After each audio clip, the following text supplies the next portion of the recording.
काशी के पास में एक भगवान का बड़ा प्यारा भक्त, इतना संतोषी, हमेशा उसके मन में संतोष रहता था। कभी किसी कार्य से वह पीछे नहीं हटता। जो काम उसको मिल जाए, घर की रोजी रोटी चलाने के लिए उसको जो काम मिलता वह सहर्ष उसको स्वीकार करता। नाम था उसका भीमा। भोलेनाथ का बड़ा भक्त था।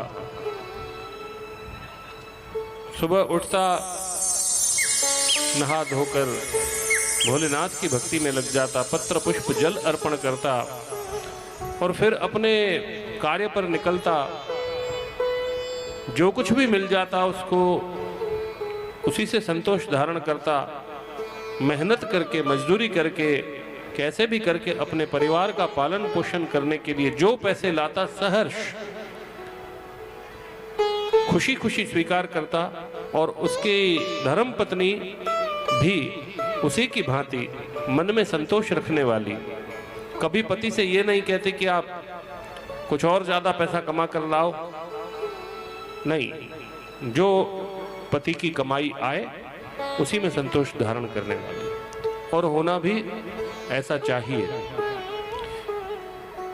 देखिए, भगवान ने सबकी शक्ल एक जैसी बनाई है क्या? सबकी शक्लें, सूरतें अलग अलग हैं। वैसे ही सबकी किस्मत, सबका भाग्य भी भगवान ने अलग अलग बनाया है। कई लोगों के काम एक जैसे हो सकते हैं, लेकिन उनकी कमाई, आमदनी एक जैसी नहीं हो सकती। तो सबका भाग्य उनके प्रारब्ध के, पूर्व जन्मों के कर्मों के ऊपर निर्भर है। हमें भी अपने अपने जीवन में यही प्रयास करना चाहिए। पुरुष का कर्तव्य है कि अपने परिवार के भरण पोषण के लिए अधिक से अधिक मेहनत करके और कमाने का प्रयत्न करे, लेकिन फिर भी जो उसके भाग्य में लिखा है ईश्वर उसे देते हैं। और जो भी वो धन कमाकर घर ला रहा है, तो एक सद स्त्री का गुण यह है कि अपने पति की लाई हुई जो भी कमाई है उसी में संतोष धारण करे, उसी को संतोष के साथ धारण करके अपने घर का भरण पोषण करे। और किसी परपुरुष की कमाई के साथ कभी भी अपने पति की कमाई का, उसकी तुलना ना करे कि फलां व्यक्ति तो इतना कमाता है, आप इतना कम क्यों कमाते हैं। काम आपका भी वैसा ही है, उनका भी वैसा ही है। तो कभी भी अपने पति द्वारा लाई हुई जो आमदनी है, जो कमाई है, उसकी तुलना कभी भी किसी और के पति की कमाई से ना करें। यही एक सद स्त्री का गुण है, लक्षण है। तो जो भी कमाई आ रही है घर में, सुख से, संतोष से उसको धारण करें, उसी से अपने घर का भरण पोषण करें और 2 पैसे अपनी भविष्य निधि उसी में से बचा कर रखें। अब ये भीमा स्वयं भी संतोषी और उसकी धर्मपत्नी भी संतोषी। शहर में, नगर में कोई भी काम पड़ता किसी को, तो वो कोई भी काम करने से इनकार नहीं करता। जो मेहनत लगे, जो मजदूरी लगे, तो उसका बड़ा नाम हो गया।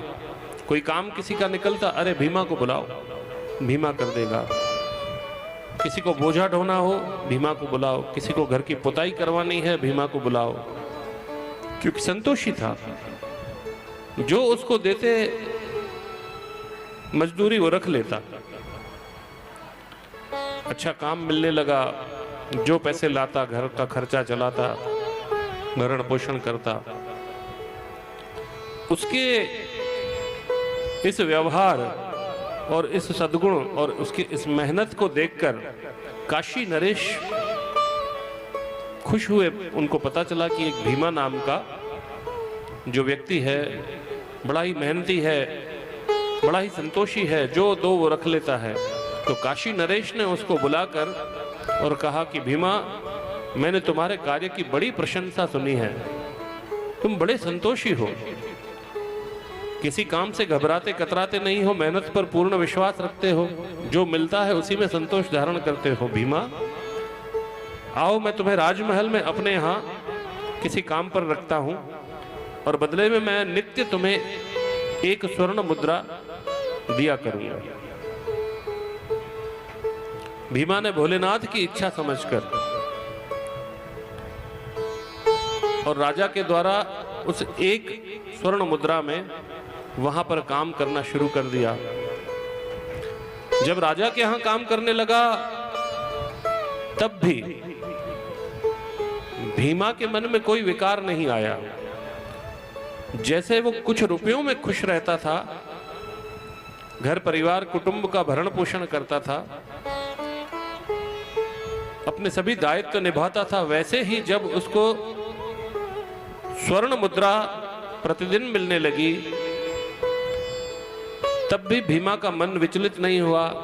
उसी को ईश्वर का कृपा प्रसाद समझकर और भीमा अपना जीवन चलाता रहा। कुछ समय बीता,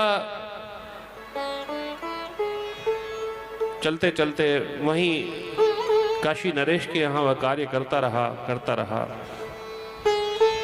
एक दिन जब भीमा अपना कार्य करके लौट रहा था तो रास्ते में उसे एक यक्ष ने उसका रास्ता रोका और आवाज लगाई, अरे ओ भीमा, कहां जा रहे हो भीमा? जब भीमा ने पीछे से आवाज सुनी, किसी ने पीछे आवाज लगाई है, पलटकर देखा तो एक यक्ष खड़ा था। बोले, मैं राज दरबार में कार्य करता हूं और अपना कार्य करके लौट रहा हूं घर की तरफ। बोले, भीमा, तुम महादेव के बड़े भगत हो और महादेव की भक्ति करते करते तुम्हें कितना समय हो गया, तुमने महादेव से कभी कुछ नहीं मांगा, तुम्हें जो मिलता तुम उसमें संतोष करते हो। कितने संतोषी हो रे भीमा, कितने शांत स्वभाव के हो। तुम्हारी यही महादेव के प्रति भक्ति देखकर, तुम्हारा ये शांत और संतोषी स्वभाव देखकर भीमा मैं तुम पर प्रसन्न हुआ हूं और मैं चाहता हूं कि मेरे पास तुम्हें देने के लिए कुछ है, वो मैं आशीर्वाद स्वरूप तुम्हें दूं। भीमा ने कहा, महादेव की इतनी तो कृपा चल रही है, पहले 2-4 पैसे कमाता था, अच्छा गुजर बसर होता था, घर में संतोष था। आज भगवान भोलेनाथ ने कृपा करी है, नित्य एक स्वर्ण मुद्रा कमाता हूं, बढ़िया आनंद के साथ घर का खर्चा चलता है, सब घर में वातावरण अच्छा है। मुझे महादेव की कृपा के अलावा और भला क्या चाहिए? बोले, उन्हीं महादेव ने कृपा करके मुझे तुम्हारे पास भेजा है भीमा। मेरे पास ये 5 घड़े हैं जो स्वर्ण से भरे हुए हैं। 5 घड़े, बड़े बड़े घड़े थे। बोले, 5 घड़े स्वर्ण से भरे हुए हैं, ये मैं तुम्हें देना चाहता हूं, तुम्हारी भक्ति को देखते हुए, तुम्हारे इस संतोषी स्वभाव को देखते हुए। अब भीमा ने कहा, मुझे जरूरत क्या, एक स्वर्ण मुद्रा नित्य मिल रही है, उसको तो खर्च कर नहीं पा रहा हूं, फिर ये 5 घड़े स्वर्ण से भरे हुए करूंगा क्या? लेकिन माया आती है तो अपने साथ लोभ, लालच, अभिमान, ये सब थोड़ी सी चीजें अपने साथ में रख कर लाती है, और जो इनसे बच गया तो समझो कि उसी का कल्याण है, लेकिन जो इनमें लिप्त हो गया तो उसकी उल्टी गिनती फिर शुरू हो जाती है। यहां भीमा पहले भोलेनाथ की भक्ति में मगन रहता था, अब यक्ष ने उसको 5 घड़े स्वर्ण से भरे हुए दिए।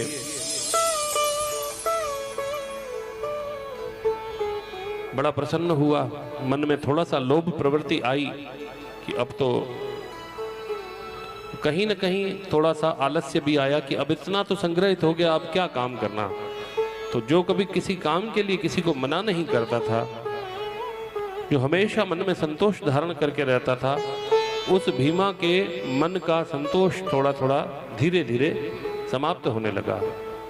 5 घड़े उसने अपने घर के एक कक्ष में ताला लगाकर और रख दिए, लेकिन उनमें से 4 घड़े जो थे वो पूरी तरह लबालब भरे हुए थे और 5वां घड़ा थोड़ा सा खाली था। अब भीमा ने सोचा कि 4 घड़े तो बिल्कुल पूरे भरे हुए हैं, ये 5वां भी अगर इनकी तरह ही भर जाए तो कितना आनंद आएगा, और ये कम दिख रहा है तो अच्छा भी नहीं लग रहा, इसको भी पूरा भरना है। तो जो भी पैसे, जो भी स्वर्ण मुद्रा रोज मिलती, पहले तो अपने घर परिवार के ऊपर खर्चा करके अच्छे से जीवन व्यतीत कर रहा था, अब उस घड़े को भरने के चक्कर में वो पैसे बचा बचा कर उसमें डालने लगा कि जहां 2 स्वर्ण मुद्राओं से काम चलना, 1 स्वर्ण मुद्रा से काम चलना है तो वहां पर 2 क्यों खर्च करें। तो 1 स्वर्ण मुद्रा से काम चलाने लगा, 1 उसमें डालने लगा, भरने लगा। स्वर्ण मुद्राएं डालता जाए 2-3 महीने का समय बीता, लेकिन वो घड़ा जितना था वो उतना ही रहा। भीमा ने सोचा रोज इसमें लगभग 1 दिन छोड़ के 1 दिन मैं स्वर्ण मुद्रा डाल रहा हूं, लेकिन घड़ा तो थोड़ा सा भी ऊपर नहीं उठा। अब उसका मन केवल घड़ा भरने में लगा, जो नित्य प्रतिदिन का नियम था वो छूटा। कभी भगवान की भक्ति पे पहुंच पाता, कभी नहीं पहुंच पाता। राज दरबार में भी उसकी रुचि थोड़ी सी डिगा गई। चिंता उसको इसकी लगी रहती कि आखिर बैठा राज दरबार में है, काशी नरेश की आज्ञा उसमें बैठा है, लेकिन ध्यान उसका वो घड़ा भरने में लगा रहा कि आखिर ये घड़ा भरेगा तो कैसे भरेगा। फिर उसने सोचा ऐसे तो नहीं भर पाएगा, बहुत समय हो गया है राजा के पास काम करते हुए। तो एक दिन ऐसा अवसर देखकर और काशी नरेश से भीमा ने कहा कि देखिए काशी नरेश, बहुत वर्ष बीत गए हैं मुझे आपके पास, आपकी सेवा में कार्य करते करते, इस राज दरबार की सेवा करते करते। हे राजन, अब जब मैं यहाँ पर आया था तब भी 1 स्वर्ण मुद्रा मिलती थी, आज 4-5 वर्ष बीत गए हैं तब भी मुझे 1 स्वर्ण मुद्रा ही मिल रही है। महंगाई बढ़ गई है, थोड़ी सी तनख्वाह भी बढ़ा दीजिए। राजा ने कहा हाँ, अरे मेरा तो ध्यान गया ही नहीं भीमा, तुम इतने संतोषी हो, तुमने कभी बोला भी नहीं तो मैंने कभी बढ़ाया भी नहीं। हाँ हाँ ठीक है, चलो भीमा आज से तुम्हारी 5 स्वर्ण मुद्राएं नित्य की। भीमा खुश हुआ, तो 5 स्वर्ण मुद्राएं लाता, सीधा डालता घड़े में। फिर 5 स्वर्ण मुद्राएं लाता, डालता घड़े में, लेकिन घड़ा वैसा का वैसा। अब उसको और चिंता हुई, पहले तो 1 डालता था तब भी ऊंचा नहीं उठा, अब 5-5 डालने लगा हूं तो भी नहीं उठ रहा। घर पे ध्यान देना बंद, बच्चों पर ध्यान देना बंद, फालतू के खर्चे लगते उसको, जो भी घर के लोग कुछ मांगते तो लगता है ये फालतू है, ये बचाओ पैसे, ये बचा बचा के घड़े में डालने लगा। अरे इधर खर्चा मत करो, उधर खर्चा मत करो, यहाँ तक कि पेट काट काट कर सब कुछ होते हुए 4 घड़े पूरे भरे हैं, 5वां घड़ा आधे से ज्यादा भरा है, लेकिन उसको भरने के चक्कर में वह अपना पेट भी काटने लगा। इच्छाओं को जरूर मार दीजिए, लेकिन आवश्यकताओं को मत मारिए, क्योंकि इच्छाएं अनंत होती हैं। देखिए भोलेनाथ ने पेट दिया है तो भोलेनाथ कहते हैं पेट भरने की जिम्मेदारी मेरी, लेकिन इंसान चाहता है कि पेटियां भर जाए तो भोलेनाथ की कोई जिम्मेदारी नहीं। पेट दिया है तो पेट भरेंगे भोलेनाथ, लेकिन पेटी किसी की नहीं भरेंगे। लेकिन यहां भीमा लगा है अपनी पेटियां भरने में। अब 5-5 स्वर्ण मुद्राएं डले तब भी वैसा का वैसा। आखिर तंग आकर उसने सोचा क्या करूं।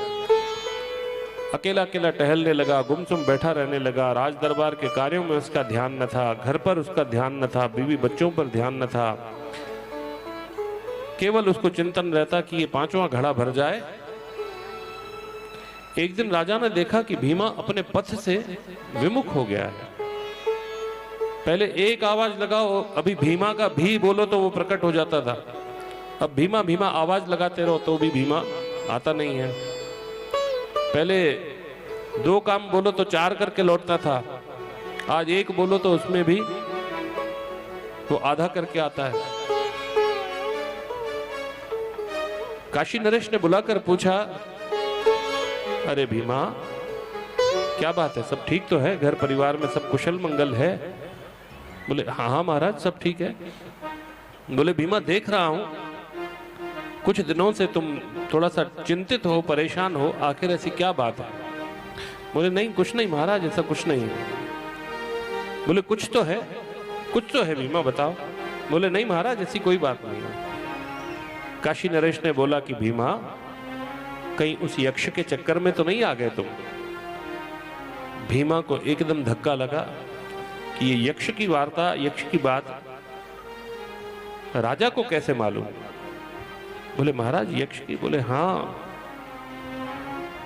कोई यक्ष ने घड़े वड़े दिए क्या तुमको सोने के भरे हुए?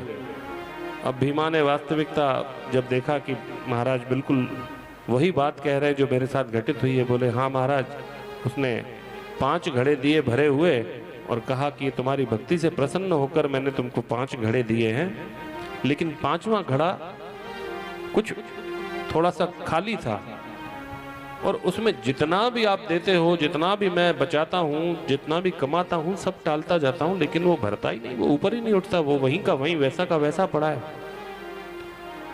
काशी नरेश उसको भीमा को लेकर अपने खजाने में गए। बोले ये देख यहाँ भी यक्ष के घड़े पड़े हैं और मुझे भी जो भी कमाई आती है मैं इसमें डालता हूँ, लेकिन ये घड़े कभी भरते नहीं हैं और ये घड़े कभी भरेंगे भी नहीं। और आप और हम सभी भी अपने अपने जीवन में वही भीमा हैं और हमारे जो घड़े हैं वो हैं इच्छाओं के घड़े। ये जो इच्छा का घड़ा है ना 5वें नंबर का, इसको कितना भी भर लें कभी ये भरने वाला है नहीं। इसीलिए इस घड़े के चक्कर में मत रहिए। जीवन में इच्छाएं अनंत हैं, आती रहेंगी। एक को पूरा करोगे तो 4 इच्छाएं और पैदा होंगी। भीमा पहले संतोषी था तो सुखी था, भगवत भक्ति में था, भगवान की पूजा आराधना नित्य का नियम, शिव आराधन, फूल पत्ती बेलपत्ती चढ़ाना सब उसका नियम था। लेकिन जैसे ही ये यक्ष के घड़े उसके घर में आए उसका सत्यानाश हो गया, उसका पूजा पाठ छूटा, उसका रोज का नियम छूटा, उसका कार्य से जो मन में लगाव था वो छूटा। और वैसे ही जब हमारे जीवन में लोभ और लालच की प्रवृत्ति आ जाती है कि ये भी हो जाए, ये भी मिल जाए, ये भी मिल जाए, तो हमारी भक्ति भी छूट जाती है, हमारा भाव भी छूट जाता है, हमारे प्रभु भी छूट जाते हैं। इसलिए जीवन में संतोषी रहिए, कभी भी जीवन में लालच मत कीजिए। बोली शंकर भगवान की।